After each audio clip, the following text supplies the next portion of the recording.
ഒരു പുഴ ഒഴുകുന്നു. ആ പുഴയുടെ ഗതിയിൽ നിന്ന് മാറ്റി മറ്റൊരു സ്ഥലത്തിലേക്ക് ഒഴുക്കണമെന്ന് ചിന്തിക്കുന്നിടത്ത് പലപ്പോഴും അത് പ്രകൃതിയുടെ താളത്തെ തന്നെ തെറ്റിക്കുന്നു. നമ്മൾ ഈ 2 ദിവസം മുമ്പും അത് കണ്ടതാണ്. പ്രകൃതിയുടെ താളം തെറ്റിക്കുന്നത് പ്രകൃതിയുടെ താളഭംഗത്തിന് വേണ്ടി മനുഷ്യൻ ഇടപെടുമ്പോഴേ ആ ഇടപെടലുകളാണ് ഈ 2 ദിവസം മുമ്പ് നമ്മൾ കണ്ട ദുരന്തത്തിന് പോലും കാരണം വളരെ ലോലമായി നിൽക്കുന്ന ഒരു പ്രദേശത്ത് അങ്ങനെ ഒരു വലിയ തട്ടുമുട്ടും ബഹളവും ഉണ്ടാകുന്നിടത്ത് എന്ത് സംഭവിക്കുന്നു എന്ന് പോലെ തന്നെയാണ് ചരിത്രം അതിന്റെ അനുസ്യൂതിയിൽ നടന്നു പോകുന്നതിന്റെ വഴിക്ക് വെച്ച് നിങ്ങൾ തടയണമെന്ന് തീരുമാനിച്ചാൽ ആ തീരുമാനം അപകടമാണ്. പണക്കാട്ടെ ഈ സ്വാധീന ശക്തിയെ അവസാനിപ്പിക്കണമെന്ന് നിങ്ങളിൽ ആരോ ഭാഗ്യമായി ആലോചിച്ചാൽ അത് വലിയ അപകടം ചെയ്യും. അത് ചില അത്തരത്തിലുള്ള ചിന്തകൾ അപകടം ചെയ്യും. കാരണം അത് അങ്ങനെ തുടർന്നു പോരുന്ന ഒരു പ്രക്രിയയായി അതിങ്ങനെ പോവുക. പാണക്കാട് സയ്യിദ് ഹുസൈനാറ്റൊക്കെ തങ്ങളിലൂടെ എല്ലാം ഇങ്ങനെ നമ്മൾ കാണുന്നത് ആ ഒരു ചരിത്ര പ്രക്രിയയാണ്. അത് ഒമ്പറന്തങ്ങളിൽ കണ്ടു, ഫദൽ കുക്കോയത്തങ്ങളിൽ കണ്ടു. അത് നമ്മൾ അത് വേറൊരു തരത്തിലേക്ക് പാണക്കാട് കുടുംബത്തിലേക്ക് വരുന്നു. ജിഫ്രി കുടുംബത്തിലുണ്ടായിരുന്നു. പഴയകാലത്ത് ഷെയ്ഖ് ജിഫ്രി, അതുപോലെ തന്നെ ഹസൻ ജിഫ്രി, ഇവരൊക്കെ വരുമ്പോ അന്നത്തെ സാമൂതിരി അവർക്ക് വേണ്ടി പ്രത്യേകിച്ചു അവർക്കായി സ്വീകാര്യത, അവർക്ക് വേണ്ടി സ്വീകരണം ഒരുക്കുന്നു. അതോടൊപ്പം തന്നെ അവർക്ക് വേണ്ടി ഒരു ജിഫ്രി ഹൗസ് തന്നെ പണിതു കൊടുത്തു. ഇപ്പോഴും കോഴിക്കോട്ടെ കുറ്റിച്ചിറയിലെ ആ ജിഫ്രി ഹൗസ് ചരിത്രത്തിന്റെ ഒരു സ്മാരകം. എന്തിനാണ് ആ സ്മാരകം? ഇങ്ങനെ വലിയ സ്വാധീന ശക്തിയുള്ള മഹാരഥന്മാരായ സയ്യിദുമാർക്ക് അന്നത്തെ സമൂഹം കൽപ്പിച്ചു നൽകിയതാണ് ആ സ്വാധീനം. അത് ലോകത്തെമ്പാടും ഇതുപോലെ തന്നെ നമുക്ക് ഈ ആത്മീയ വ്യക്തിത്വങ്ങളുടെ സ്വാധീനം ഈ രീതി ലോകത്തെമ്പാടും നടന്ന് നമുക്ക് കാണാൻ. ഞാനിത് മഹാനായ കുക്കോയത്തങ്ങളെ കുറിച്ചുള്ള ഒരു അനുസ്മരണ പ്രഭാഷണം എന്നതിലുപരിയായി ഇത് നമ്മൾ ഈ കാണേണ്ട ഒരു ചരിത്രപരമായ ഒരു പ്രക്രിയയെ കുറിച്ച് സൂചിപ്പിക്കാൻ കൂടിയാണ്. അത് പ്രത്യേകിച്ചും അവിടെയാണ് നമ്മൾ കണ്ടത് ആത്മീയതയോടൊപ്പം നിൽക്കുന്ന ഒരു സാമൂഹിക മുന്നേറ്റം നമ്മുടെ നാടിന്റെ ചരിത്രത്തിലെമ്പാടും ഇങ്ങനെ കാണുന്നു. നമ്മുടെ രാജ്യത്ത് മഹാനായ ഖാജാ മൊയ്നുദ്ദീൻ ചിശ്തി അൽ-അജ്മീരി ഖദ്ദസല്ലാഹു സിർറഹുൽ അസീസ്, എന്താ ഖാജാ മൊയ്നുദ്ദീൻ, അവരും ഇതുപോലെ തന്നെ പ്രവാചക പരമ്പരയിൽ നിന്ന് വന്ന മഹാനാണ്. ഇന്ത്യയിൽ അവർ ചെയ്തു വെച്ച ഏറ്റവും വലിയ ധർമ്മം എന്താ? ഒരു ജനതയുടെ ആത്മീയമായിട്ടുള്ള പുരോഗതിയോടൊപ്പം തന്നെ എല്ലാ സമൂഹങ്ങളുടെയും സാമൂഹിക സൗഹൃദത്തിന് വേണ്ടി അവർ പണിയെടുത്തു. അവരുടെ പർണശാലയിൽ എല്ലാവരും വന്നിരുന്നു. എല്ലാവർക്കും വേണ്ടി അവർ ആ തരത്തിൽ ഒരുമിച്ച് കൂടി. അതുകൊണ്ടാണ് ഞാൻ പലപ്പോഴും ഉദ്ധരിച്ചതുപോലെ ഇന്ത്യ എന്നതിനെ കുറിച്ച് ഏറ്റവും മനോഹരമായി എഴുതിയ ഒരു പുസ്തകമാണ് A.L. ഭാഷ എന്ന് പറയുന്ന പ്രഗത്ഭനായ ഒരു ബ്രിട്ടീഷ് ചരിത്രകാരന്റെ പുസ്തകം. ആ പുസ്തകത്തിന്റെ പേര് തന്നെ the wonder that was India. The wonder that was India. India എന്ന് പറയുന്നത് തന്നെ വലിയ അത്ഭുതമായിരുന്നു എന്നാണ് ആ പുസ്തകം തന്നെ പറഞ്ഞു നോക്കുന്നത്. ഇന്ത്യയുടെ പഴയ കാലത്തിന്റെ ചരിത്രം പറയുന്നത്.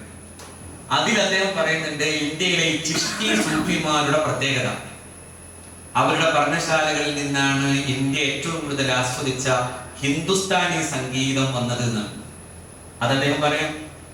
സംഗീതവുമായി ബന്ധപ്പെട്ട ചരിത്രത്തെ അല്ല ഞാൻ ഉദ്ദേശിച്ചത്, മറിച്ച് അതിന്റെ കർമ്മശാസ്ത്രപരമായിട്ടുള്ള പശ്ചാത്തലങ്ങളെയുമല്ല. അതിനൊക്കെ ഒരുപാട് വ്യത്യസ്തമായ അഭിപ്രായാന്തരങ്ങളെ കുറിച്ച് ഇവിടെ ചർച്ച ചെയ്യപ്പെടേണ്ടതുമല്ല.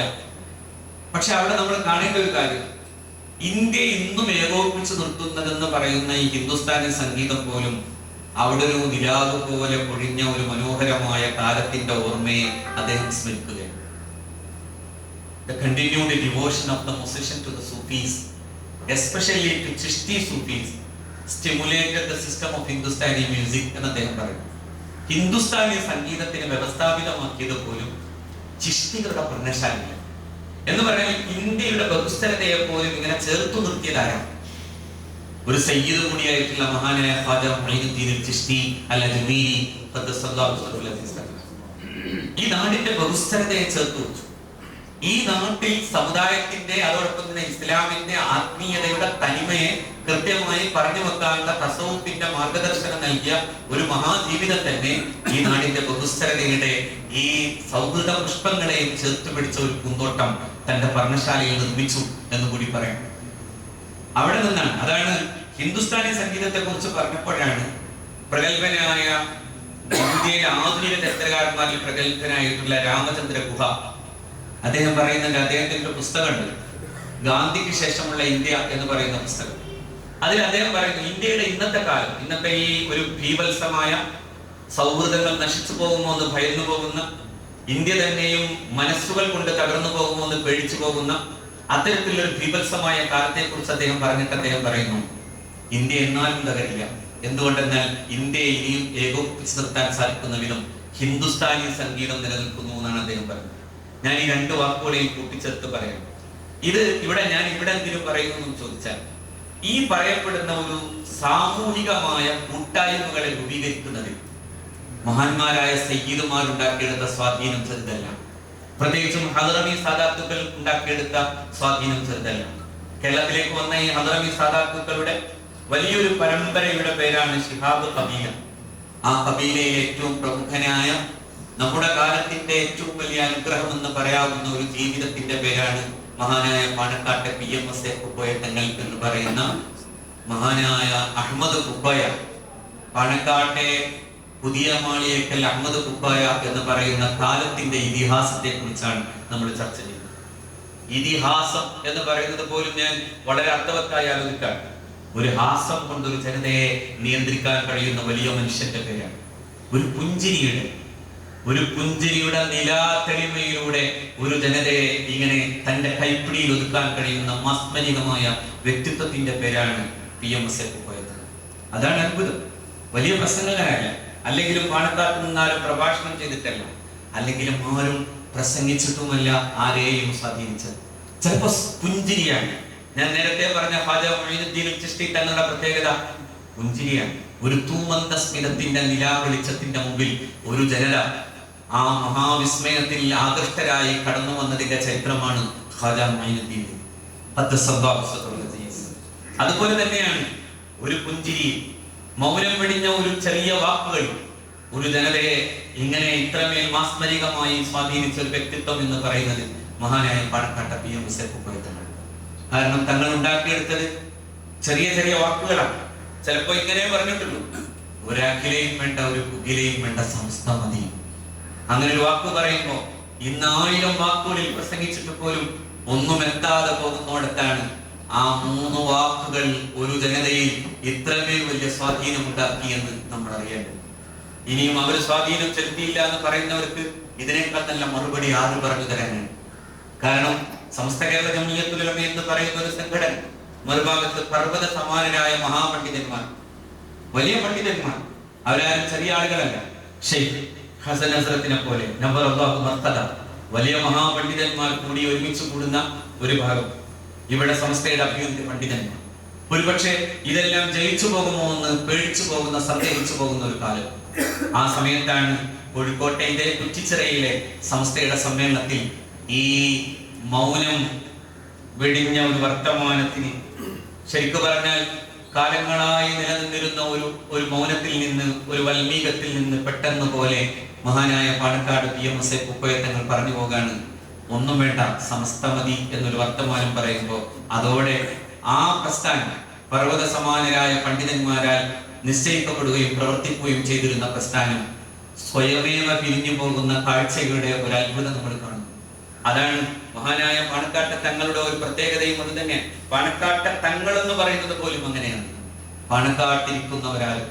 കാരണം ഇതൊക്കെ അള്ളാഹുവിന്റെ ആരിഫീങ്ങളുടെ ഒരു വല്ലാത്ത ബന്ധത്തിന്റെ അടിസ്ഥാനത്തിൽ രൂപീകൃതമായത് കൂടിയാണ്, കേവലമല്ല. അതാണല്ലോ പാണക്കാട് സയ്യിദ് PMS കുക്കോയ തങ്ങൾ വഫാത്തായി കഴിയുമ്പോ ഇനി ആരാണ് ഈ സമൂഹത്തിന്റെ നേതൃത്വം വഹിക്കേണ്ടത്? ഈ സമൂഹത്തിന്റെ നേതൃത്വം വഹിക്കാൻ ആര് നിൽക്കണം? അന്ന് 39 വയസ്സുകാരനാണ് മഹാനായ സയ്യിദ് മുഹമ്മദ് അലി ശിഹാബ് തങ്ങൾ. ശിഹാബ് തങ്ങൾ ഈ സമൂഹത്തിന്റെ നേതൃത്വം വഹിക്കണമെന്ന് പറയാൻ എല്ലാവരും മെനക്കെട്ടിട്ടു. മഹാനായ തങ്ങളെ സംബന്ധിച്ചിടത്തോളം വാപ്പ ഏറ്റെടുത്ത വലിയ ഭാരത്തിന്റെ ഒരു വലിയ ഭാരം തന്നെ മഹാനായ തങ്ങളെ സംബന്ധിച്ചിടത്തോളം ഉണ്ട്. ആ ഭാരത്തിന്റെ വലിപ്പം മഹാനായ തങ്ങൾക്ക് അറിയാമല്ലോ. അതുകൊണ്ട് തങ്ങൾ അത് ഏറ്റെടുക്കാൻ ബുദ്ധിമുട്ട് പറയുന്ന നേരം മഹാനായ CH മുഹമ്മദ് ഖാസായി, CH ചാപ്പനങ്ങാടി ബാപ്പു മുസ്ലിയാർ എന്ന് പറയുന്ന വലിയ സൂഫിയുടെ വീട്ടിലേക്ക് മഹാനായ സയ്യിദ് മുഹമ്മദ് അലി ശിഹാബ് തങ്ങളുടെ കൈപിടിച്ചു ചൊല്ലും. CH ചെറുപ്പക്കാരനാണ്, സയ്യിദ് മുഹമ്മദ് അലി ശിഹാബ് തങ്ങളും ഒന്ന് ചെറുപ്പക്കാരനാണ്. സയ്യിദ് മുഹമ്മദ് അലി ശിഹാബ് തങ്ങളെയും CH-നെയും ഇരുത്തി അവർക്ക് രണ്ടുപേർക്കും ചായ കൊണ്ടുപോയി വെച്ചു കൊടുത്ത് അവിടെ ഒരു ഫാത്തിഹ വരുന്നു. ആ ഫാത്തിഹ ചരിത്രത്തിലേക്കുള്ള വല്ലാത്തൊരു ഫാത്തിഹയാണ്. ചരിത്രത്തിലെ 4 പതിറ്റാണ്ടുകളുടെ വസന്തോത്സവങ്ങൾക്ക് ഉദ്ഘാടനം നടക്കുകയാണ് അവിടെ. 4 പതിറ്റാണ്ടുകൾ ഈ ഉമ്മത്ത് അനുഭവിച്ച വസന്തോത്സവത്തിന്റെ ഉദ്ഘാടനം അവിടെ നടക്കുകയാണ്. ഒരു സൂഫിയുടെ മുമ്പിൽ, ഒരു സൂഫി വലിയന്റെ മുമ്പിൽ നിന്ന് അൽ ഫാത്തിഹ എന്ന വെളിയാളത്തിന് ദുആ ചെയ്തിട്ട് പറഞ്ഞു, വാപ്പയിരുന്ന കസേര ഇനി നിങ്ങൾ ഇരിക്കണം എന്ന്. ആ വാക്കുകൾക്ക് മുമ്പിൽ നിന്ന് സയ്യിദ് മുഹമ്മദ് അലി ശിഹാബ് തങ്ങൾ എന്ന് പറയുന്ന വലിയ മനുഷ്യൻ ഈ ഉമ്മത്തിന്റെ രാജകീയ കസേരയിൽ ഉപവിഷ്ടനായിട്ടുള്ള 4 പതിറ്റാണ്ടുകൾ നമ്മളിങ്ങനെ കണ്ണുകൊണ്ട് നിറഞ്ഞുകൊണ്ട വസന്തോത്സവത്തിന്റെ തുടിച്ച കാലമെന്ന് നമുക്ക് പറയാൻ പറ്റുന്ന കാലം. ഇത് ആരിഫീങ്ങളാണ്. അതാണ് ഞാൻ പറയാൻ കാരണം. ഇത് നമുക്കാർക്കും തട്ടിക്കളയാൻ പറ്റാത്തവരും മഹാന്മാരായ ആരിഫീങ്ങളുമായി ബന്ധപ്പെട്ട് നിൽക്കുന്നതാണ് ആ പറയപ്പെടുന്ന രീതിയിലുള്ള ആ തറവാട്ടിലെ ആ കസേര എന്ന് പറയുന്നത്. അതുകൊണ്ടാണ് ആ കസേര ഇങ്ങനെ മാറി മാറി വരുമ്പോ ചിലപ്പോ ചിലരൊക്കെ ഇങ്ങനെ ആലോചിച്ചു പോകും, ആ കസേരയ്ക്ക് അടുത്ത ആളിലേക്ക് വരുമ്പോ ശോഭ പെടോ എന്ന് ചിന്തിക്കുമ്പോ അതിനേക്കാളും വലിയ കാലോദയമായി വരുന്ന ഒരു കാഴ്ച. അതാണ് ഇവിടെ സ്വാഗത പ്രസംഗം സൂചിപ്പിച്ച കാര്യം. സയ്യിദ് സ്വാദിഖ് അലി ശിഹാബ് തങ്ങൾ നമ്മളെ അത്ഭുതപ്പെടുത്തുന്ന വല്ലാത്ത വർത്തമാനത്തിന്റെ, കൃത്യമായ സംയമനത്തിന്റെ, അവധാനതയുടെ, ആരത്ത് കുലുക്കിയാലും കൊടുങ്കാറ്റ് വരുമ്പോഴും കുലുങ്ങാതെ നിൽക്കുന്ന മനോധൈര്യത്തിന്റെയും സ്ഥൈര്യത്തിന്റെയും പേരായി പാണക്കാട് സയ്യിദ് സ്വാദിഖ് അലി ശിഹാബ് തങ്ങൾ നിൽക്കുന്ന കാഴ്ച നമ്മൾ കാണാൻ കാരണം ഇത് ആ തറവാട്ടിന്റെ കസേരക്ക് അങ്ങനെ ഒരു പ്രത്യേകത കൊടുക്കപ്പെട്ടതുകൊണ്ട്. അതാണ് മഹാന്മാരായ ആരിഫീങ്ങൾ ബന്ധപ്പെട്ടവർ അങ്ങനെ ഒരു വല്ലാത്തൊരു ജീവിതം അവർക്കുണ്ടായി. മമ്പുറം തങ്ങളുടെ ആ അർത്ഥത്തിലൊരു ആധ്യാത്മികമായിട്ടുള്ള വഴി തെരഞ്ഞെടുത്തവരാണ് ഷെയ്ഖ് മഹാനായ സയ്യിദ് ഹുസൈൻ അറ്റക്കോയ തങ്ങൾ. അതുകൊണ്ടാണ് ഹുസൈൻ അറ്റക്കോയ തങ്ങളുടെ ജീവിതത്തിൽ ഈ പറയപ്പെടുന്ന ആധ്യാത്മികതയുടെ വെളിച്ചം ഉണ്ടായിരുന്നു മാത്രമല്ല, മമ്പുറം തങ്ങളെ പോലെ തന്നെ ബ്രിട്ടീഷുകാർക്കെതിരെയുള്ള പോരാട്ടത്തിന്റെ നേതൃത്വത്തിൽ മഹാനായ സയ്യിദ് ഹുസൈൻ അറ്റക്കോയ തങ്ങളുണ്ടായി. ഒരു ഭാഗത്ത് ആധ്യാത്മികം, ഈ രാഷ്ട്രീയം എന്ന് പറയുന്നതിനെ കൂടി നിങ്ങൾ ഇങ്ങനെ കാണും. ഈ രാഷ്ട്രീയം എന്ന് കേൾക്കുമ്പോഴേക്കും ചിലരൊക്കെ പറയും രാഷ്ട്രീയവും അതുമല്ല ഒരു ഭീതിരമായ എന്തൊരു കുഴപ്പമാണെന്ന്. ഈ സമീപകാലത്ത് നിർത്തുവന്ന ഒരു പുതിയൊരു സംഭവമാണ്. നമ്മളെങ്ങാനും രാഷ്ട്രീയം എന്ന് പറഞ്ഞു പോയാൽ അതോടെ വലിയ പ്രശ്നമാണ്. ഞാൻ മനസ്സിലാക്കിയത് ഇവിടെ കേരളത്തിലെ മുസ്ലിം ഉമ്മത്തിന്റെ വലിയ നേതാക്കളായ പണ്ഡിതന്മാരും സയ്യിദുമാരും അതാത് കാലഘട്ടത്തിന്റെ രാഷ്ട്രീയത്തെ ഏറ്റവും കൃത്യമായി അഭിസംബോധന ചെയ്തവരാണ്. അല്ലാന്ന് പറയാൻ ആർക്കാ പറ്റാം? ചരിത്രം പഠിച്ചവർക്ക് കഴിയില്ല. എവിടെന്നാ തുടങ്ങാൻ? നമ്മൾ കൃത്യമായി 400 കൊല്ലം മുമ്പ് 1498 വാസ്കോഡ ഗാമ വന്ന് കപ്പലാണ്. ആരും ആദ്യത്തെ വെടിപൊട്ടിച്ചത്? ആദ്യം പറഞ്ഞയാൾ മഹാനായ ഖാദി മുഹമ്മദ് ഖദ്ദസല്ലാഹു സ്വല്ലല്ലാഹു. എന്തേ പറഞ്ഞത്? അയാളൂടെ വന്നാൽ ഈ നാടിന്റെ തനതു സംസ്കാരത്തെയും നമ്മുടെ തനിമയും നശിപ്പിക്കും എന്ന് പറഞ്ഞയാളുടെ പ്രത്യേകത എന്താ? ആ പറഞ്ഞയാൾ തന്നെയാണ് കോഴിയുടെ മുള്ളോട് കൂകെന്ന് ചൊന്നാല് ഉഷാദ കൂകി പറപ്പിച്ചു വിട്ടവർ എന്ന് പാട്ട് പാടിത്തന്ന, അതായത് മുഹിയുദ്ദീൻ മാല എന്ന് പറയുന്ന കേരളത്തിലെ മുസ്ലിം സമൂഹത്തിന്റെ കുടിലും കൊട്ടാരവും ഒരുപോലെ ആഘോഷിച്ച ഒരു വലിയ മഹാകാവ്യത്തിന്റെ രചയിതാവാണ് മഹാനായ ഖാദി മുഹമ്മദ് ഖദ്ദസല്ലാഹു. എന്നുവെച്ചാൽ മലയാള സാഹിത്യത്തിന് തുഞ്ചത്തെഴുത്തച്ഛന്റെ അധ്യാത്മ രാമായണം പിറവി കൊടുക്കുന്നതിന് മുമ്പേ തന്നെ മലയാള സാഹിത്യത്തിന്റെ അതിമനോഹരമായ സൗഭഗ സുന്ദരമായ ഒരു കാവ്യഹാരം നമുക്ക് സമർപ്പിച്ചയാളാണ് മഹാനായ ഖാദി മുഹമ്മദ് ഖദ്ദസല്ലാഹു സ്വല്ലല്ലാഹു. ആ ഖാദി മുഹമ്മദ് തന്നെയാണ് ഒരു ഭാഗത്ത് രാഷ്ട്രീയമായി അന്നത്തെ കാലത്തിന്റെ ഏറ്റവും പ്രധാനപ്പെട്ട രാഷ്ട്രീയം എന്താ? പോരാട്ടമായിരുന്നു. സാമ്രാജ്യത്വ വിരുദ്ധ പോരാട്ടമായിരുന്നു. ആ സാമ്രാജ്യ വിരുദ്ധ പോരാട്ടത്തിന്റെ മറ്റൊരു ഭാഗത്ത് നിന്ന് പിന്നെയും കണ്ടത് നമ്മുടെ അറിയാം, പൊന്നാനിയിലെ മഖ്ദൂമികളെയാണ്. സൈനുദ്ദീൻ മഖ്ദൂം ഒന്നാമനും രണ്ടാമനും. ഞാൻ അതിന്റെ ചരിത്രത്തെ വിശദീകരിക്കുകയാണ്. അതിനർത്ഥം ആ അതാത് കാലങ്ങളുടെ സാമൂഹിക യാഥാർത്ഥ്യങ്ങൾ അഭിസംബോധന ചെയ്യാതെ ഒന്നും ആരും കൊടുക്കില്ല. അതുകൊണ്ടാണ് പിന്നെ ബ്രിട്ടീഷുകാർ വരുമ്പോ ബ്രിട്ടീഷുകാർക്കെതിരെയുള്ള പോരാട്ടത്തിന്റെ നേതൃത്വം കൊടുത്തതാരാ? ഒരു ഭാഗത്ത് മഹാനായ ഖാദി ഉമർ, അല്ലേ? ഉമർ ഖാദി ഖദ്ദസല്ലാഹു സ്വല്ലല്ലാഹു. അല്ലാഹുവിന്റെ റസൂലിന്റെ റൗള തുറക്കാൻ മാത്രം ആധ്യാത്മികമായിട്ടുള്ള വലിപ്പമുണ്ടായ മഹാന്റെ പേരാണ് ഉമർ ഖാദി. ഞാൻ അങ്ങയുടെ മട്ടുപ്പാവിൽ വന്നു നിൽക്കുന്നു. യാ അക്രമൽ ഖുറമാ അലാ അതാബിക്കും ഉമറുൽ ഫഖീറുൽ മുർതജി ലിജനാബിക്കും യർതുൽ അഖാഅ അലൽ ബുകാഇ ബിബാബിക്കും വദ്ദൗമു മിൻ ഐനൈഹി സാല സജീമ സല്ലു അലൈഹി വസല്ലിമു തസ്ലീമ. ഏ പരിശുദ്ധരിൽ പരിശുദ്ധരെ, അങ്ങയുടെ മട്ടുപ്പാവിൽ വാതിൽ പടിക്കൽ വന്നു നിന്ന് ഉമർ അങ്ങയുടെ ദയക്കായി പ്രതീക്ഷയോടെ കാത്തിരിക്കുമ്പോൾ അവന്റെ കവിൾ തടങ്ങളിലൂടെ അവന്റെ കണ്ണുനീർ ചാരുട്ടൊഴുകുന്നു നബിയേ എന്ന് പറയാം. അത് പറയുമ്പോഴാണ് അഷ്റഫുൽ ഖൽഖിന്റെ പരിശുദ്ധ റൗള തുറക്കപ്പെട്ടത്. അതേ മനുഷ്യൻ തന്നെയല്ലേ ചാവക്കാട്ടെ തുക്കിടിയുടെ മുന്നിൽ ചെന്ന് നിൽക്കുന്നു. സാഹിബ് തുക്കടി എന്ന് മഹാനവകൾ തന്നെ വിളിച്ച തുക്കടി. ആ തുക്കടി സാഹിബിന്റെ മുമ്പിൽ ചെന്ന് നിൽക്കുമ്പോൾ, നിങ്ങൾ നികുതി തരണമെന്ന് ആവശ്യപ്പെടുമ്പോൾ, ടിപ്പുവിന്റെയും സാഹുദരിയുടെയും ഭരണകൂടങ്ങളെ നശിപ്പിച്ചെടുത്ത് ഞങ്ങളുടെ നാട്ടിലേക്ക് അനധികൃതമായി കടന്നു വന്ന നിങ്ങൾക്ക്, ഞങ്ങളുടെ മണ്ണിന്റെയും പെണ്ണിന്റെയും മാനം കവർന്ന നിങ്ങൾക്ക് നികുതി തരാനോ എന്ന് ചോദിക്കാൻ ധൈര്യം കാട്ടിയവരുടെ പേരാണ് ഉമർ ഖാദി. അതാണ് ഒരു ഭാഗത്ത് വലിയ ആധ്യാത്മികമായ ജീവിതത്തിന്റെയും കർമ്മശാസ്ത്ര പർവ്വതം കയറിയ, അതിന്റെ ഉച്ചകോടി കയറിയ വലിയ മനുഷ്യൻ. പാണ്ഡിത്യം, ആധ്യാത്മികത, രാഷ്ട്രീയ പോരാട്ടം. ഞാൻ എന്റെ സദസ്സിനോട് പറയുന്നു, രാഷ്ട്രീയ പോരാട്ടം അത് ചെറിയ കാര്യമായി നമുക്ക് കാണാൻ കഴിയില്ല എന്നർത്ഥം. അതേ വഴി തന്നെയാണ് അവർ ഗുരുനാഥനായി സ്വീകരിച്ച മഹാനായ മമ്പുറന്നുങ്ങൾ അന്നത്തെ ജന്മി വാഴ്ചക്കെതിരെയുള്ള പോരാട്ടവും കൂടി നടത്തി. ആ ജന്മി വാഴ്ചയുടെ വ്യവസ്ഥാപിത സ്വഭാവത്തിനെതിരാണ് കപ്രാട്ട കൃഷ്ണപ്പണിക്കർ എന്ന് പറയുന്ന അന്നത്തെ ജന്മി, പ്രത്യേകിച്ചും മഹാനായ തങ്ങളുമായി സൗഹൃദം ഉണ്ടായിരുന്ന ജന്മി കൂടി. ആ ജന്മിയാണ് ചക്കി എന്ന് പറയുന്ന സഹോദരി. അവർ ഇസ്ലാം മതം സ്വീകരിച്ചപ്പോ, അവർ ആയിഷ എന്ന് പേരിട്ടപ്പോ, അവർ വസ്ത്രം ധരിച്ചത് ഇസ്ലാമികമായപ്പോ, ആ ഇസ്ലാമിക വസ്ത്രധാരണത്തിന് നേരെ അപമാനകരമായിട്ടുള്ള പ്രവൃത്തി ചെയ്തപ്പോ ആ പ്രവൃത്തിക്കെതിരായും അതോടൊപ്പം തന്നെ ആ ജന്മിത്ത ഗർഭിനെതിരായിട്ടുള്ള പോരാട്ടം നടത്താൻ തന്റെ പ്രിയപ്പെട്ട അനുയായികളെ പ്രേരിപ്പിക്കുകയും അങ്ങനെ നടന്ന ഒരു പോരാട്ടത്തിന്റെ പേരാണ് ചേറൂർ പോരാട്ടം. 1843 ചേറൂർ പോരാട്ടം. ആ പോരാട്ടത്തിൽ നമ്മൾ കണ്ടത് ഇതാണ്: ഒരു ഭാഗത്ത് ആധ്യാത്മികത, മറ്റൊരു രാഷ്ട്രീയ പോരാട്ടം. അതേ പോരാട്ടത്തിന്റെ അതേ വഴിയിൽ നിൽക്കുന്നിടത്താണ് തൃക്കളൂർ എന്ന് പറയുന്ന പ്രദേശത്ത് വെച്ച്, അവിടെ വെച്ച് ഞങ്ങൾ ബ്രിട്ടീഷുകാരുമായിട്ടുള്ള പോരാട്ടം നടത്താൻ പോവുകയാണ്. അതുകൊണ്ട് തങ്ങളെ നിങ്ങൾ ഞങ്ങൾക്ക് ഏലസ് മന്ത്രിച്ചു നൽകണം എന്ന് പറഞ്ഞു. ഞാൻ പലപ്പോഴും പറയാറുണ്ട്, കേരളത്തിന്റെ മുസ്ലിം നവോത്ഥാനത്തിന്റെ വഴിയിൽ നമ്മളാരും പറഞ്ഞ അച്ചടി കൃത്യമായി ചെയ്തു വച്ചിട്ടുള്ള ഭാഷയുടെ മനോഹാരിതയില്ല. ഏലസിന്റെ സൗന്ദര്യമുണ്ട്. എന്താ ഏലസ്? ആ ഏലസ് മന്ത്രിച്ചു കൊടുത്തു. അവർ ധൈര്യപൂർവ്വം പോയി പോരാടി.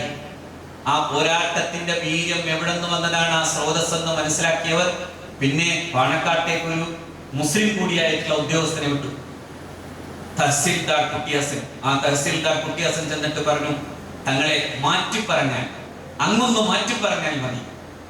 അങ്ങയെ ബ്രിട്ടീഷുകാർ അറസ്റ്റ് ചെയ്യുന്നതിൽ നിന്ന് രക്ഷപ്പെടുത്താൻ എനിക്ക് സാധിക്കുമായിരുന്നു എന്ന് പറയുമ്പോ മഹാനായ സയ്യിദ് ഹുസൈൻ ആറ്റക്കോയ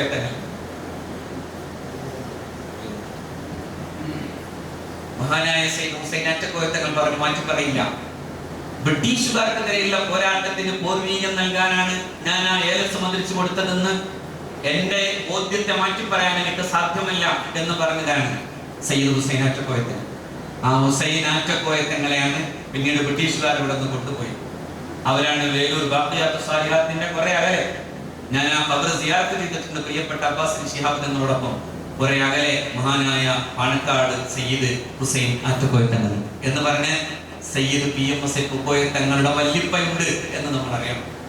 ആ പാരമ്പര്യമാണ് കുക്കോയ തങ്ങൾ. ആ പാരമ്പര്യത്തെ അതേപോലെ തന്നെ നിർവഹിച്ച എത്രയോ സമയങ്ങളുണ്ട്. ഒരർത്ഥത്തിൽ പറഞ്ഞാൽ ഇവിടെ നേരത്തെ സൂചിപ്പിച്ചതുപോലെ മുസ്ലിം ലീഗുകാരൻ എന്ന് പറയാൻ പറ്റാത്തൊരു കാലം. അന്നാണ് ഹൈദരാബാദ് ആക്ഷേപം. അതായത് ഹൈദരാബാദ് നിസാം അന്നത്തെ ഇന്ത്യൻ ഭരണകൂടവുമായി തെറ്റി നിൽക്കുന്ന കാലം. ഇന്ത്യയുടെ ചക്രവാളത്തിൽ ഒരേ ഒരു സൂര്യനെ ഒന്നുള്ളൂ, രാഷ്ട്രീയമായി പറഞ്ഞാൽ പണ്ഡിറ്റ് ജവഹർലാൽ. ഇന്ത്യയുടെ ഏറ്റവും പ്രഗത്ഭനായ മതേതരവാദിയാണ്, അതോടൊപ്പം തന്നെ ഏറ്റവും ശക്തനായ ഭരണാധികാരിയാണ്. അദ്ദേഹത്തിന്റെ ഒപ്പം നിൽക്കുന്ന പ്രഗത്ഭനായ ആഭ്യന്തരമന്ത്രി സർദാർ വല്ലഭായ് പട്ടേൽ, ഇന്ത്യയുടെ ഉൽക്കുമനുഷ്യൻ. ആ സമയത്ത് ഇവിടെ ഒന്നുമില്ല, വേറെ ഒരു വലിയ പ്രതിപക്ഷ നേതൃത്വം പറയാനില്ല.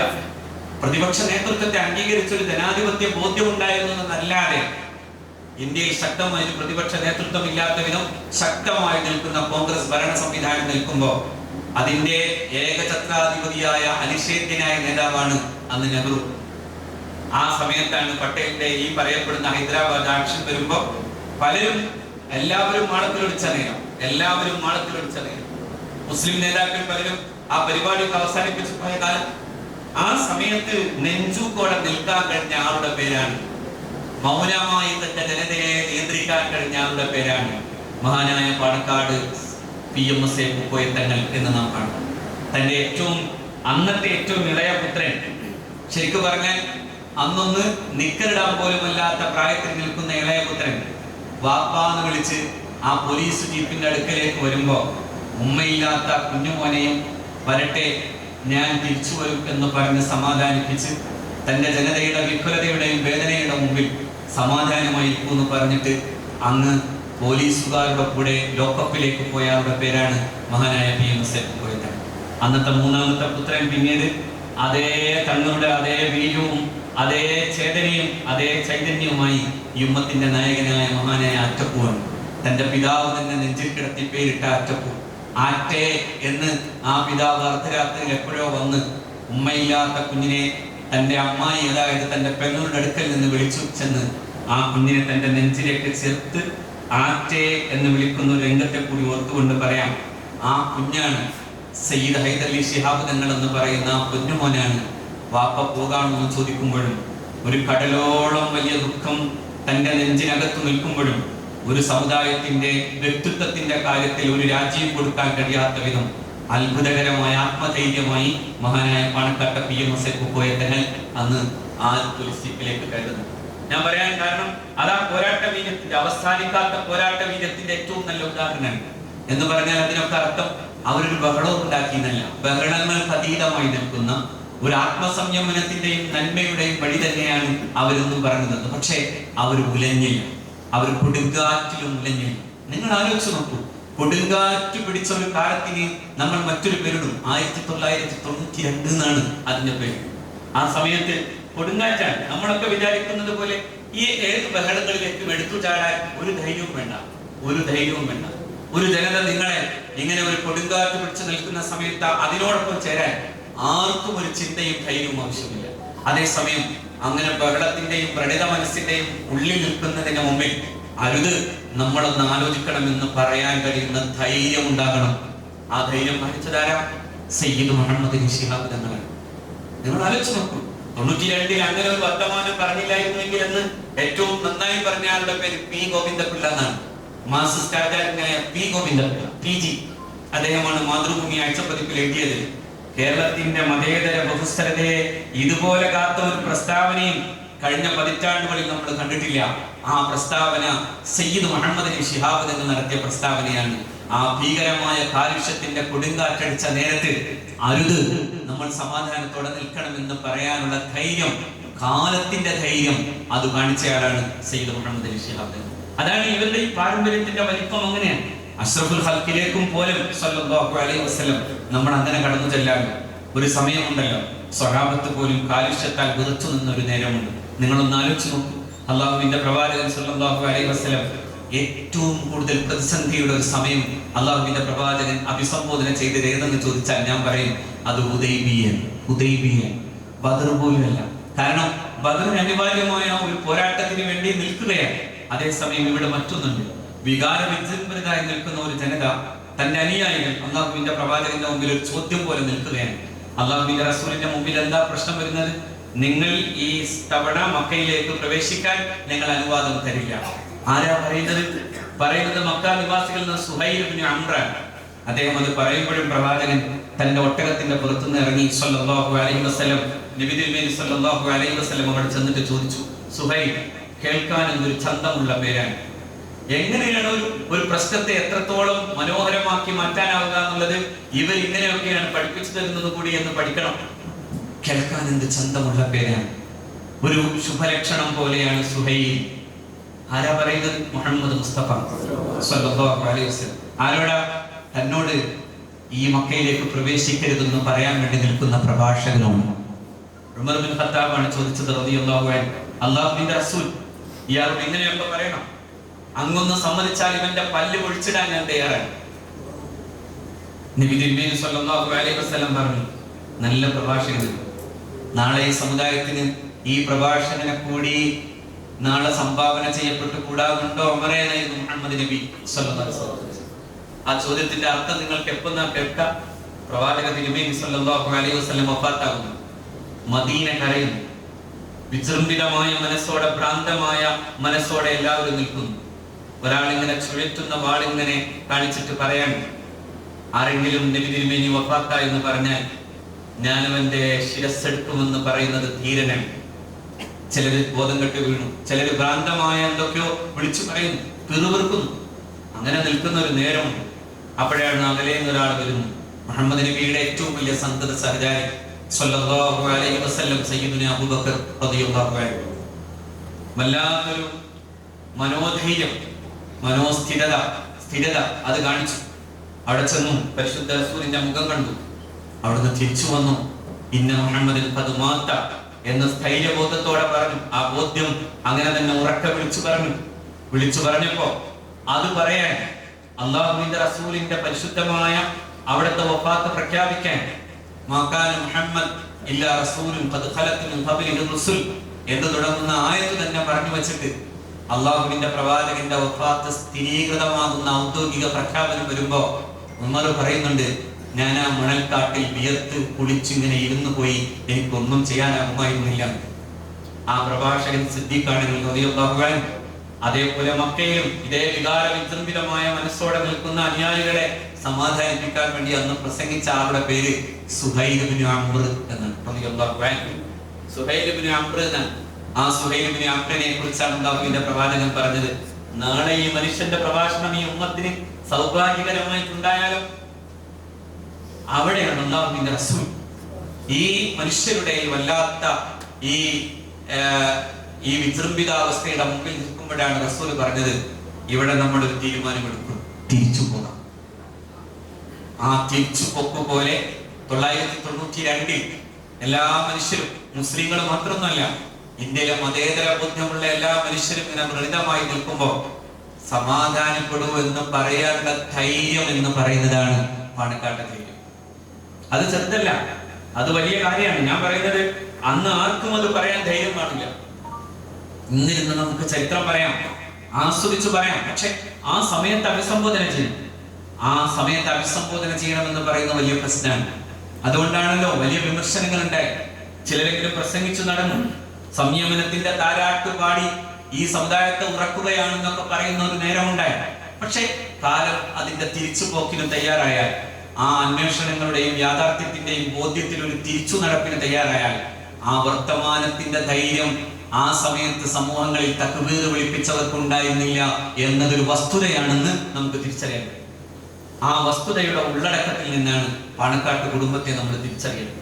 അവിടെയാണ് മഹാനായ സയ്യിദ് PMS കുക്കോയത്തങ്ങളെയും നമ്മൾ കാണുന്നത്. ആ ധൈര്യം, അതോടൊപ്പം തന്നെ ജനങ്ങൾക്കിടയിൽ ഉണ്ടായിരുന്ന വല്ലാത്ത സ്വീകാര്യതയാണ്. ആ സ്വീകാര്യത ചെറുതൊന്നുമായിരുന്നില്ല. 968 വരെ സുന്നി യുവജന സംഘം എന്ന് പറയുന്ന സമസ്ത കേരള ജംഇയ്യത്തുൽ ഉലമയുടെ യുവജന പ്രസ്ഥാനം വേണ്ട പോലെ മുന്നോട്ട് പോകുന്നില്ല എന്ന് വരുമ്പോ ഈ മലപ്പുറത്ത് നിന്ന് തന്നെയാണ് ഒരു മഹാനായ പണ്ഡിതൻ പറഞ്ഞത്. മഹാനായ പുത്തുമല അബൂബക്കർ മുസ്ലിയാർ നബറല്ലാഹു മഖദ, മഹാനായ ഉസ്താദ് നേതൃത്വം കൊടുത്ത ദാറുൽ ഇസ്ലാമി ഉലൂം അറബി കോളേജ് എന്ന് പറയുന്ന വലിയ സ്ഥാപനത്തിന്റെ 968 ഞാൻ ഓർക്കുന്നു, 968 ഇവിടെ കേരളത്തിൽ അന്ന് കേന്ദ്ര വിദ്യാഭ്യാസ വകുപ്പ് മന്ത്രി എന്നത് കുറച്ചു കാലം പിന്നീട് ഇല്ലാതായി. ഇപ്പൊ വീണ്ടും വന്നു. ഇപ്പൊ വന്നപ്പോ പിന്നെ നമ്മൾ കാണുന്നത് ഉള്ള പരീക്ഷ മുഴുവനും തലകുത്തനെയും.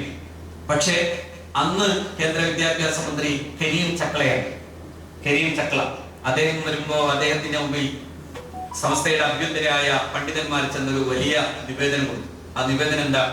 ഈ കോളേജിൽ ഇംഗ്ലീഷും അതുപോലെയുള്ള ഭാഷകളും പഠിപ്പിക്കാനുള്ള സന്ദർഭവും സാഹചര്യവും ഗവൺമെന്റ് ഉണ്ടാക്കി തരണമെന്ന്. അതിന്റെ പിറ്റേ ദിവസത്തെ മലയാള മനോരമയുടെ എഡിറ്റോറിയൽ പേജിലെ അതിലെ എഡിറ്റോറിയൽ എന്ന് പറയുന്നത് അതിന്റെ ആധികാരികമായ ശബ്ദമാണ്. ഏത് പത്രത്തിന്റെയും നയപരമായ ശബ്ദം എന്ന് പറയുന്നത് അതിന്റെ എഡിറ്റോറിയലാണ്, നിഷേധിക്കാനാവില്ല. ആ എഡിറ്റോറിയൽ കൃത്യമായി തന്നെ എഴുതി വെച്ചു, ഇതാണ് ഒരു പണ്ഡിത ധർമ്മം എന്ന്. സമസ്ത അന്ന് ചെയ്ത പണിക്ക് നേതൃത്വം കൊടുത്ത ആളുകളുടെ കൂട്ടത്തിൽ മഹാനായ പാങ്ങിൽ അഹമ്മദ് കുട്ടി മുസ്ലിയാർ. ധൈഷണികതയുടെ പ്രഭാവം ഉണ്ടായിരുന്ന മഹാപണ്ഡിതനാണ് മഹാനായ പാങ്ങിൽ അഹമ്മദ് കുട്ടി മുസ്ലിയാർ. പക്ഷെ അവരൊക്കെ പറഞ്ഞിട്ടും ഈ സമൂഹം കേൾക്കാതെ പോലെ നിൽക്കുമ്പോ ഒരു ചെറുപ്പക്കാരൻ കൂടിയായ സയ്യിദ് അബ്ദുറഹ്മാൻ ബാഫഖി തങ്ങൾ പറയുന്നു. ബാഫഖി തങ്ങൾ പറഞ്ഞപ്പോ കേരളത്തിന്റെ ഗ്രാമാന്തരങ്ങൾ എഴുന്നേറ്റ് നിന്നു, ഞങ്ങളുണ്ട് എന്ന് പറയും. അതിന് ഓടി നടന്ന് അത് ബോധ്യപ്പെടുത്തിയ ആളുടെ പേര് KP ഉസ്മാൻ സാഹിബ് എന്നാണ്. എന്ന് പറഞ്ഞാൽ ഉമറാവും ഉലമാവും സയ്യിദും ഒരുമിച്ച് നടത്തിയ പോരാട്ടത്തിന്റെയും നവോത്ഥാനത്തിന്റെയും ഒരു സുന്ദരമായ രൂപത്തെ നമുക്ക് ആധുനിക കാലത്തിന്റെ വർത്തമാനത്തിൽ കാണാൻ പറ്റുമോ? അത് കേരള പരിപ്രേക്ഷ്യമാണ്, കേരള മുസ്ലിം സമൂഹത്തിന്റെ നവോത്ഥാന പരിപ്രേക്ഷ്യം. അതിനെ ഇങ്ങനെ കാണാൻ പറ്റുന്നതിന്റെ കാരണം ഇവരെല്ലാവരും കൂടി ഒരുമിച്ചു നടന്നില്ല. അല്ലെങ്കിൽ ഒരു പ്രത്യേക വിഭാഗം, എല്ലാവരും സയ്യിദുമാർ, ഉലമാക്കൾ പരസ്പരം ബഹുമാനിച്ചു, പരസ്പരം സ്നേഹിച്ചു. മഹാനായ സി ചൈക്രോസ് മുസ്ലിയാർ ഇല്ലാതെ ഞാൻ സുന്നി യുവജന സംഘത്തിന്റെ സംസ്ഥാന അധ്യക്ഷനായി നിന്നാൻ പറ്റൂല എന്ന് പറഞ്ഞു മഹാനായ പൂക്കോയ കുട്ടി ഇല്ലെങ്കിൽ മുസ്ലിം ഉമ്മത്തിന്റെ നേതൃത്വം ഞാൻ വെറുതെ അങ്ങ് ഏറ്റെടുത്താൻ പറ്റൂല എന്ന് പറഞ്ഞു മഹാനായ സയ്യിദ് അബ്ദുറഹ്മാൻ ബാപ്പക്കി തങ്ങൾ. സയ്യിദ് അബ്ദുറഹ്മാൻ ബാപ്പക്കി തങ്ങൾ വരാതെ മുസ്ലിം ലീഗിനെ ജനകീയമാക്കാൻ പറ്റൂല എന്ന് പറഞ്ഞാൽ കേരളം കണ്ട പ്രതിപാദനായ, ദക്ഷിണാസമ്പന്നനായ, വിദ്യാഭ്യാസ വിചക്ഷണനായ, നേതൃമഹിമയുടെ കേരളീയ മുസ്ലിം ഉമ്മത്തിന്റെ അഭിമാനം എന്ന് പറയാൻ പറ്റുന്ന KMCD സാഹിബ് കൂടിയാണ്. KMCD സാഹിബാണ്. ഇത് ചെറിയ ആളല്ലല്ലോ, വലിയ ആളാണ്. CD ഒരു വിദ്യാർത്ഥിയായിരിക്കുന്ന നേരത്താണ് കേരളത്തിൽ ഗാന്ധി വരുന്നത്. മഹാത്മാഗാന്ധി പ്രസംഗിക്കുന്നു. ഗാന്ധിയുടെ പ്രസംഗവും നെഹ്റുവിന്റെ പ്രസംഗവും ഒക്കെ വളരെ സാഗൂതം വീക്ഷിച്ച പഠിച്ച ഒരാൾക്ക് പറയാൻ പറ്റും. ഗാന്ധിയുടെ പ്രഭാഷണമാകട്ടെ, ഗാന്ധിയുടെ എഴുത്താകട്ടെ കുറച്ചുകൂടി കടന്നു ചെല്ലാൻ പ്രയാസകരാണ്. നെഹ്റുവിന്റെ എഴുത്ത് ഒരു പുഴ ഒഴുകുന്ന പോലെ, ഒരു സംഗീത മധുരമുള്ള ഒന്ന്. രണ്ടും ഞാൻ ഇങ്ങനെ പലപ്പോഴും ആസ്വദിക്കാറുണ്ട്. അതുകൊണ്ടാണ് ഞാൻ അങ്ങനെ പറയാൻ കാരണം. നെഹ്റുവിന്റെ പ്രസംഗം കുറച്ചുകൂടി എളുപ്പത്തിൽ മനസ്സിലാക്കാൻ പറ്റും. നബിമാമിന്റെ കിതാബ് പോലെയാണ്. നബിമാമിന്റെ കിതാബ് ഇബ്നുഹജറിന്റെ കിതാബ് രണ്ടുകൂടി വെച്ചാൽ എങ്ങനെയാണോ അതുപോലെ. രണ്ടിനും രണ്ട് രീതിയാണ്. ഒന്ന് വളരെ സുന്ദരമായ ഒരു ഒഴുക്കാണ്, മറ്റൊന്ന് വല്ലാത്ത ധൈഷണികയുടെ കുടുക്കിൽ കിടന്ന് നമ്മളെ എങ്ങനെ പതുക്കെ പതുക്കെ പതുക്കെ ചിന്തിപ്പിച്ച് പറയിപ്പിച്ച് കൊണ്ടുപോകുന്ന രീതിയാണ്. ഗാന്ധി ശക്തമായ ആ ഭാഷയിൽ പ്രസംഗിക്കുമ്പോൾ ഒരു തട്ടുമുട്ടുമില്ലാതെ പ്രഭാഷണം പരിഭാഷപ്പെടുത്തിയ ചെറുപ്പക്കാരൻ വിദ്യാർത്ഥിയാണ് KMCD സാഹിബ്. ഗാന്ധിജി അന്ന് പറഞ്ഞ അദ്ദേഹത്തിന്റെ പ്രഭാഷണ മധ്യേ വന്ന ഒരു ആംഗലേയ കവിതയാണ് ST കോൾഡിജിന്റെ കവിത, പലപ്പോഴും ഉദ്ധരിക്കപ്പെട്ടത്. Water everywhere, no drop to drink. അതിന് കൃത്യമായി തന്നെ ഉത്തരം കൊടുക്കപ്പെട്ടു. വെള്ളം സർവത്ര, തുള്ളി കുടിപ്പാനില്ലത്രേ. സദസ്സും ഗാന്ധിയും കയ്യടിച്ചു പോയ ആ വലിയ പ്രഭാഷണത്തിന്റെ പരിഭാഷകന്റെ പേരാണ് KMCD. ആ CD സാഹിബിന് ബാപ്പക്കി തങ്ങൾ വേണമായിരുന്നു മുസ്ലിം ലീഗിനെ ജനകീയവൽക്കരിക്കാൻ, സർവേന്ത്യ മുസ്ലിം ലീഗിന്. ആ ബാപ്പക്കി തങ്ങൾക്ക് ശേഷം മഹാനായ പൂക്കോയത്തങ്ങൾ 1975 പൂക്കോയത്തങ്ങൾ മുസ്ലിം ലീഗിന്റെ സംസ്ഥാന അധ്യക്ഷനായിരുന്നു, സംസ്ഥാന അധ്യക്ഷ പദവിയിൽ. പക്ഷെ അതിനു മുമ്പേ ബാപ്പക്കി തങ്ങൾ പൂക്കോയത്തങ്ങൾ കൊണ്ടുവന്നു. പൂക്കോയ കുട്ടി എന്നത് ബാപ്പക്കി തങ്ങളുടെ ഉള്ളിൽ ഉറഞ്ഞു നിന്ന ഒരു പുഷ്പമായിരുന്നു എന്ന് നമ്മൾ കാണും. അതുകൊണ്ടാണ് ഒരു സമയത്ത് തന്റെ എതിരാളികളായ രാഷ്ട്രീയ പ്രതിയോഗികൾ മഹാനായ പൂക്കോയത്തങ്ങളെ കുറിച്ച് പറഞ്ഞപ്പോൾ ഒരു സദസ്സിൽ നിന്ന് വിതുമ്പിയിട്ട് മഹാനായ ബാപ്പക്കി തങ്ങൾ പറഞ്ഞു, എന്നെ പറഞ്ഞാലൊന്നും എനിക്ക് കുഴപ്പമില്ലായിരുന്നു, പൂക്കോയ കുട്ടിയെ പറഞ്ഞതിൽ എനിക്ക് വല്ലാത്ത സങ്കടമുണ്ട് എന്ന് പറഞ്ഞു. ആ സങ്കടം ഇനിയും ഉണ്ടാവാതിരിക്കട്ടെ എന്നാണ് നമ്മളെപ്പോഴും ആലോചിക്കുന്നതും ആഗ്രഹിക്കുന്നത്. പൂക്കോയ കുട്ടിയെ പറഞ്ഞാൽ അതെനിക്ക് വേദനയുണ്ടെന്ന് പറഞ്ഞാൽ സമസ്ത കേരള ജമിയത്തുൽ ഉലമയുടെ അതിന്റെ വിദ്യാഭ്യാസ ബോർഡിന്റെ കാലത്തിന്റെ സ്ഥാപക ട്രഷറർ എന്ന നിലയിൽ ഈ ഉമ്മത്തിന്റെ എല്ലാ വലിപ്പങ്ങളുടെയും രാജതുല്യമായ പ്രൗഢമായ തലയെക്കെട്ടാണ് മഹാനായ സയ്യിദ് അബ്ദുറഹ്മാൻ ബാപ്പക്കി തങ്ങൾ എന്ന് പറയുന്ന ഒരു മനുഷ്യൻ ഈ വഴിയെ നടന്നു പോയില്ലായിരുന്നുവെങ്കിൽ, പൂക്കോയ തങ്ങൾ എന്ന് പറയുന്ന ഒരു വലിയ മനുഷ്യൻ ഈ വഴിയെ നടന്നില്ലായിരുന്നുവെങ്കിൽ, ഈ വഴിയെ കാലങ്ങൾക്കപ്പുറത്തേക്കുള്ള നമ്മുടെ നടത്തത്തിന്റെ ഉള്ളിൽ സുഗന്ധം ഉണ്ടാവില്ലായിരുന്നു, ഇത്രമേൽ മനോഹരമാവില്ലായിരുന്നു. അത്രമേൽ ഈ ഉമ്മത്തിന്റെ എല്ലാ നവോത്ഥാനങ്ങളുടെയും പിന്നിൽ ഈ രണ്ടു മനുഷ്യരെ നിങ്ങളൊന്ന് നോക്കൂ. എത്ര വലിയ പ്രതിസന്ധികളിലൂടെയാണ് അവർ കടന്നുപോയത്. അവരൊരു ഭാഗത്ത് മുസ്ലിം രാഷ്ട്രീയ ശക്തിയെ ബലവത്താക്കാൻ, അതോടൊപ്പം തന്നെ വിദ്യാഭ്യാസ പ്രക്രിയയെ കൂടുതൽ കൂടുതൽ ഉന്മേഷവത്താക്കാൻ വേണ്ടി ശ്രമിച്ചു. ഒരു ഭാഗത്ത് ഫറൂഖ് കോളേജ് വരുമ്പോൾ ഫറൂഖ് കോളേജിന് വേണ്ടി ഓടി നടന്നതിലും ഇവരുണ്ടായി. അതിനുശേഷം ഉണ്ടായിട്ടുള്ള വിദ്യാഭ്യാസ പ്രക്രിയയുടെ വലിപ്പങ്ങൾക്കൊക്കെയും ഒരു നേതൃത്വം കൊടുത്തു. ഒരു ഭാഗത്ത് മുസ്ലിം ആധ്യാത്മിക വൈജ്ഞാനികതയുടെ പ്രകാശഗോപുരമായിട്ടുള്ള ജാമിഅ നുരിയ അറബിയയുടെ സ്ഥലമെടുപ്പിന് ചെല്ലുമ്പോൾ തന്റെ നെഞ്ചിലേക്ക് തോക്കു ചൂണ്ടി സഹോദരൻ പറഞ്ഞത് കേൾക്കാനാണെങ്കിൽ ഇങ്ങോട്ട് വരേണ്ടെന്ന് മറ്റു സഹോദരന്മാർ പറയുമ്പോൾ ബാപ്പുഹാജിയുടെ സഹോദരന്മാർക്ക് മുമ്പിൽ വിരിമാറുപാട്ടിന് ധൈര്യം കാണിച്ചിട്ട് ഈ ഉമ്മത്തിന് ജാമിഅ നുരിയ അറബിയ പണിയാനുള്ള തുടക്കമിട്ടയാളുടെ പേര് സയ്യിദ് അബ്ദുറഹ്മാൻ ബാപ്പക്കി തങ്ങൾ. നോക്കൂ നിങ്ങൾ, ആ ധൈര്യത്തിന്റെ പേരാണ് ബാപ്പക്കി തങ്ങൾ.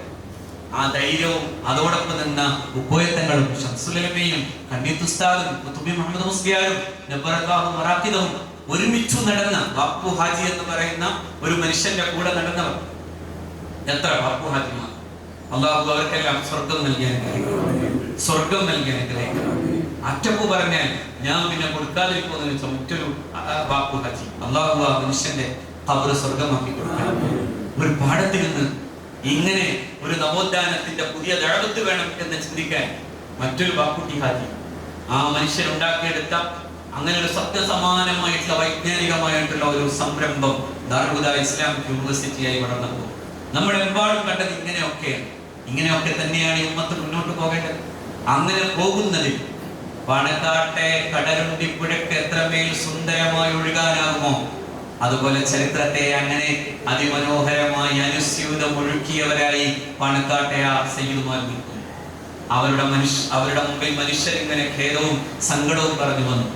ഒരു വേള മഹാനായ സി.എച്ച്. ഹൈദ്രോസ് മുസ്ലിയാർ ഓർമ്മപ്പെടുത്തിയത് ഞാൻ ഇന്ന് പോരുമ്പോ പ്രിയപ്പെട്ട സി.എച്ച്. ഹൈദ്രോസ് മുസ്ലിയാരുടെ പ്രിയപ്പെട്ട മകൻ തയ്യിബ് ഫൈസിയോട് ചോദിച്ചപ്പോൾ അദ്ദേഹം തന്നെ പറയാണ്, ഏതോ ഒരു രാത്രി ഉറക്കൊഴിച്ച് എല്ലാം കഴിഞ്ഞ് പാതിരാവും കഴിഞ്ഞ് വന്നു നിൽക്കാണ് പാണക്കാട്ട് മുറ്റത്ത്.